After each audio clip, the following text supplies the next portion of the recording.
اقبال کا جو فلسفہ ہے وہ صحیح معنی میں اگر ہم نے سمجھنا ہے کہ پاکستان کیوں بنا، کس طرح کی سٹیٹ بنی تھی، چاہے ایک طرف لگو جی سیکولر ہونا چاہیے جی کوئی، اب اقبال کو آپ پڑھ کے تو آپ سمجھ جائیں کہ کیا سٹیٹ ہونی چاہیے تھی۔ جو علامہ اقبال کی سوچ تھی نا کہ ہمیں ایک ماڈل بنائیں گے ایک اسلامک سٹیٹ کہ جو دنیا کو پتہ چلے گا کہ واقعی اسلام کیا ہے، اسلام انسانیت اور انصاف کا نام ہے۔ کہ وہ پاکستان کو جو ایک ساری مسلمان دنیا میں ایک یونیک ملک بنا تھا جو اسلام کے نام پہ بنا تھا، باقی ملک اور وجہ سے نیشنل سٹیٹس تھی، مثلا ترکی ایونچلی عثمانیہ سلطنت ختم ہوئی یا خلافت ختم ہوئی تو ترکی ایک نیشنلزم کے نام پہ کمال اتاترک نے کھڑا کیا تھا، اور اسی طرح سارے جو آپ دنیا میں ملک دیکھتے ہیں وہ نیشنلسٹ ہیں۔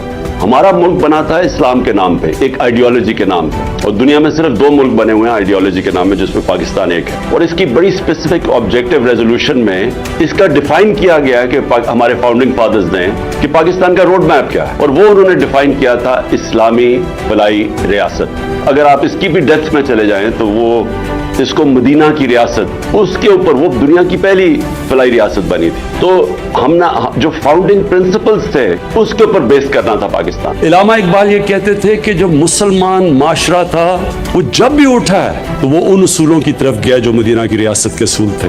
مدینہ کی ریاست کا جو بیسس تھا وہ قانون کی بالادستی تھی۔ جب تک ایک معاشرے میں عدل اور انصاف نہیں آتا وہ معاشرہ ترقی نہیں کر سکتا۔